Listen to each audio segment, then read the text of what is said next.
ನಮಸ್ತೆ ಕರ್ನಾಟಕ 1 ಟಿವಿಗೆ ಸ್ವಾಗತ. ಹಣ್ಣುಗಳೆಂದ್ರೆ ಯಾರಿಗೆ ತಾನೇ ಇಷ್ಟ ಆಗೋದಿಲ್ಲ. ಅದರಲ್ಲೂ ಸೀಸನ್ಗಳಲ್ಲಿ ಮಾತ್ರ ಸಿಗುವಂತಹ ಹಣ್ಣುಗಳು ಹೆಚ್ಚು ಜನಪ್ರಿಯ. ಅಂತಹ ಫೇಮಸ್ ಹಣ್ಣುಗಳಲ್ಲಿ ಹಲಸಿನ ಹಣ್ಣು ಕೂಡ ಒಂದಾಗಿದ್ದು, ಇದು ಕೇವಲ ರುಚಿ ಮಾತ್ರ ಅಲ್ಲ, ಒಳ್ಳೆಯ ಆರೋಗ್ಯವನ್ನ ಕೂಡ ಒದಗಿಸುತ್ತೆ. ಹಲಸಿನ ಹಣ್ಣು ಮೇಲ್ಭಾಗದಿಂದ ಒರಟು ಹಾಗೂ ಮುಳ್ಳು ಮುಳ್ಳಾಗಿ ಕಂಡ್ರೂ ಕೂಡ ಒಳಗಿನ ಹಣ್ಣು ಅಮೃತದಂತಿರುತ್ತೆ. ಹಲಸಿನ ಹಣ್ಣು ಅದೆಷ್ಟು ಕಾಯಿಲೆಗಳನ್ನ ಗುಣಪಡಿಸುವ ಶಕ್ತಿ ಕೂಡ ಹೊಂದಿದೆ. ಆದ್ರೆ ಮಿತಿಮೀರಿ ತಿಂದ್ರೆ ಕೆಲವು ಅಡ್ಡ ಪರಿಣಾಮಗಳನ್ನ ಕೂಡ ಅನುಭವಿಸಬೇಕು. ಹಲಸಿನ ಹಣ್ಣು ಇತರ ಹಣ್ಣುಗಳಿಗಿಂತ ಹೆಚ್ಚು ಸುವಾಸನೆ ಹಾಗೂ ರುಚಿಯನ್ನ ಹೊಂದಿದೆ. ಆರೋಗ್ಯಕ್ಕೆ ಉತ್ತಮವಾದ ಈ ಹಣ್ಣಿನಿಂದ ಮಲೆನಾಡು ಭಾಗದಲ್ಲಿ ವಿವಿಧ ಅಡುಗೆಗಳು ತಯಾರಾಗ್ತವೆ.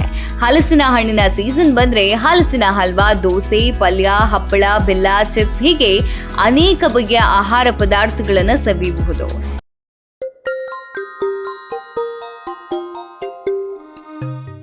ಎಷ್ಟು ವೈವಿಧ್ಯಮಯವಾದ ರುಚಿ ನೀಡುವಂತಹ ಹಲಸಿನ ಹಣ್ಣು ವಿವಿಧ ಆರೋಗ್ಯದ ಸಮಸ್ಯೆಗಳನ್ನ ಕೂಡ ನಿವಾರಿಸುತ್ತೆ.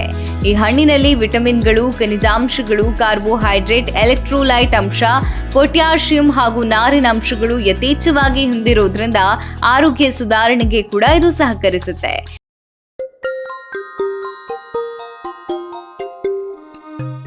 ಇನ್ನು ದೇಹದ ಯಾವೆಲ್ಲ ಸಮಸ್ಯೆಗಳಿಗೆ ಹಲಸಿನ ಹಣ್ಣು ಒಳ್ಳೆಯದು ಎನ್ನುವುದನ್ನ ನೋಡುವುದಾದ್ರೆ, ಅಧಿಕ ರಕ್ತದೊತ್ತಡ ಇರುವವರು ಹಲಸಿನ ಹಣ್ಣನ್ನ ಮಿತವಾಗಿ ಸೇವನೆ ಮಾಡ್ತಾ ಬಂದ್ರೆ ಈ ಕಾಯಿಲೆಯನ್ನ ನಿಯಂತ್ರಣದಲ್ಲಿ ಇಟ್ಟುಕೊಳ್ಳಬಹುದು. ಹಲಸಿನ ಹಣ್ಣಿನಲ್ಲಿ ಪೊಟ್ಯಾಷಿಯಂ ಅಂಶ ಹೆಚ್ಚಾಗಿರುವುದರಿಂದ ಈ ಸಮಸ್ಯೆ ಹತೋಟಿಗೆ ತರಲು ಅನುಕೂಲವಾಗುತ್ತೆ. ಅಲ್ಲದೆ ಹೃದಯಕ್ಕೆ ಸಂಬಂಧಪಟ್ಟ ಇನ್ನಿತರ ಆರೋಗ್ಯ ಸಮಸ್ಯೆಗಳು ಕೂಡ ದೂರವಾಗಿಸುತ್ತೆ.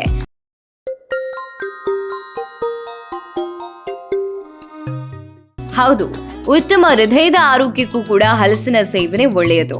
ಈ ಹಣ್ಣಿನಲ್ಲಿ ವಿಟಮಿನ್ B6 ಅಂಶ ಕಂಡುಬಂದಿರುವುದರಿಂದ ರಕ್ತ ಸಂಚಾರದಲ್ಲಿ ಕಂಡುಬರುವ ಹೋಮೋಸಿಸ್ಟೈನ್ ಅಂಶಗಳನ್ನ ಕಡಿಮೆ ಮಾಡಿ ಹೃದಯದ ರಕ್ತನಾಳಗಳಿಗೆ ಸರಿಯಾಗಿ ರಕ್ತ ಪೂರೈಕೆ ಆಗುವಂತೆ ಮಾಡುತ್ತೆ.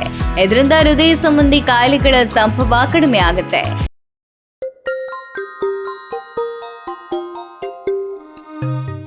ಇನ್ನು ಜೀರ್ಣಾಂಗ ವ್ಯವಸ್ಥೆಗೂ ಕೂಡ ಇದು ಉತ್ತಮ. ಹಲಸಿನ ಹಣ್ಣಿನಲ್ಲಿ ನಾರಿನಾಂಶ ಯಥೇಚ್ಛವಾಗಿ ಕಂಡುಬರುವುದರಿಂದ ಜೀರ್ಣಾಂಗ ವ್ಯವಸ್ಥೆಗೆ ಸಂಬಂಧಪಟ್ಟ ಸಮಸ್ಯೆಗಳನ್ನ ನಿವಾರಿಸುವಲ್ಲಿ ಪ್ರಮುಖ ಪಾತ್ರ ವಹಿಸುತ್ತೆ. ಮಿತವಾಗಿ ತಿನ್ನುವುದರಿಂದ ಮಲಬದ್ಧತೆ, ಅಜೀರ್ಣ ನಿವಾರಣೆಯಾಗುತ್ತೆ. ರಕ್ತಹೀನತೆ ಇದ್ದವರು ಹಲಸಿನ ಹಣ್ಣು ಸೇವಿಸುವುದರಿಂದ ರಕ್ತದ ಕಣಗಳು ಹೆಚ್ಚಾಗುತ್ತೆ. ಈ ಹಣ್ಣಿನಲ್ಲಿ ವಿಟಮಿನ್ ಎ, ವಿಟಮಿನ್ ಸಿ ಮತ್ತು ವಿಟಮಿನ್ ಇ, ಕೆ ಮತ್ತು ನಯಾಸಿನ್ ಅಂಶಗಳು ಇರುವುದರಿಂದ ಆರೋಗ್ಯವನ್ನ ಸುಧಾರಿಸುತ್ತೆ. ಹಾಗೂ ಇದು ದೇಹದಲ್ಲಿ ಕಬ್ಬಿಣದ ಅಂಶದ ಕೊರತೆಯನ್ನ ನೀಗಿಸಿ ಕೆಂಪು ರಕ್ತ ಕಣಗಳನ್ನ ಅಧಿಕಗೊಳಿಸುತ್ತೆ.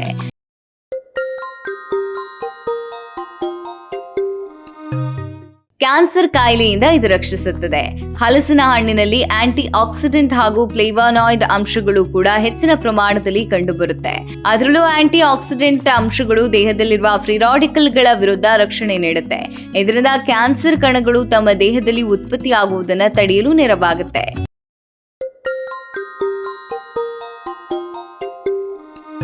ಹಲಸಿನ ಹಣ್ಣು ಮೂಳೆಗಳ ಬಲವರ್ಧನೆಗೆ ಬೇಕಾದ ಪೋಷಕಾಂಶ ಹೊಂದಿದೆ.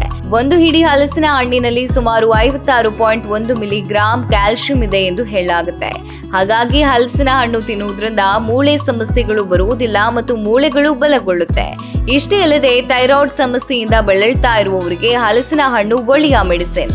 ಹೆಚ್ಚಿನ ಪೋಷಕಾಂಶಗಳನ್ನ ಈ ಹಣ್ಣು ಒಳಗೊಂಡಿರುವುದರಿಂದ ಥೈರಾಯ್ಡ್ ಹಾರ್ಮೋನ್ಗಳ ಸುಗಮ ಕಾರ್ಯನಿರ್ವಹಣೆಗೆ ಮತ್ತು ಉತ್ಪಾದನೆಗೆ ಸಹಾಯ ಮಾಡುತ್ತೆ. ಹಾಗಾಗಿ ಹಲಸು ತಿನ್ನುವುದರಿಂದ ಥೈರಾಯ್ಡ್ ತೊಂದರೆಯ ತೀವ್ರತೆಯನ್ನ ಕಡಿಮೆ ಮಾಡಬಹುದು.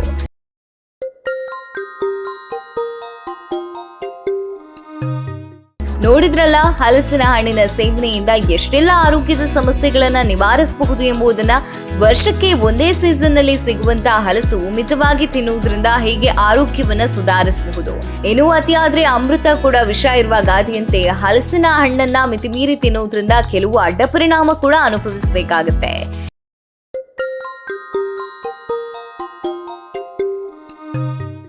ನಿತ್ಯ ಅಧಿಕವಾಗಿ ಹಲಸಿನ ಹಣ್ಣನ್ನ ತಿಂದ್ರೆ ದೇಹದ ಆರೋಗ್ಯದಲ್ಲಿ ಏರುಪೇರು ಉಂಟಾಗುತ್ತೆ. ಊಟ ಮಾಡದೆ ಈ ಹಣ್ಣನ್ನ ಅತಿಯಾಗಿ ಸೇವಿಸುವುದರಿಂದ ಅಜೀರ್ಣ, ಅತಿಸಾರ, ಉಪ್ಪುವುದು ಮತ್ತು ಆಮ್ಲೀಯತೆಯಂತಹ ಸಮಸ್ಯೆಗಳಾಗುತ್ತೆ. ಇನ್ನು ರಕ್ತಕ್ಕೆ ಸಂಬಂಧಿಸಿದ ಯಾವುದೇ ಸಮಸ್ಯೆ ಅಥವಾ ಅಸ್ವಸ್ಥತೆ ಇದ್ರೆ ಹಲಸು ತಿನ್ನಬಾರದು. ಇದು ರಕ್ತ ಹೆಪ್ಪುಗಟ್ಟುವಿಕೆಯನ್ನ ಹೆಚ್ಚಿಸುತ್ತೆ. ಹಲಸಿನ ಸೇವನೆಯಿಂದ ಈ ತೊಂದರೆ ಇನ್ನಷ್ಟು ಗಂಭೀರವಾಗಬಹುದು. ಇನ್ನು ರಾತ್ರಿ ಮಲಗುವ ಮುನ್ನ ಖಾಲಿ ಹೊಟ್ಟೆಯಲ್ಲಿ ಹಲಸನ್ನ ತಿಂದು ಮಲಗಿದ್ರೆ ಹೊಟ್ಟೆ ನೋವು ಹಾಗೂ ವಾಂತಿ ಕೂಡ ಆಗಬಹುದು.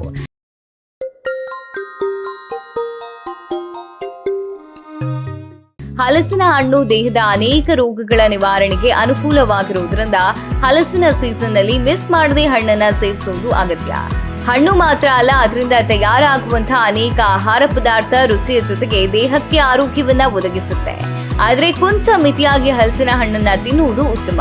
ಇದಾಗಿತ್ತು ಹಲಸಿನ ಹಣ್ಣಿನ ಸೇವನೆಯಿಂದ ಆಗುವ ಪ್ರಯೋಜನಗಳ ಕುರಿತು ಮಾಹಿತಿ. ಮತ್ತಷ್ಟು ಇಂಟ್ರೆಸ್ಟಿಂಗ್ ವಿಚಾರಗಳೊಂದಿಗೆ ಮತ್ತೆ ಬರ್ತೇವೆ. ಇದು 1 ಪಾಯಿಂಟ್ ಟಿವಿ.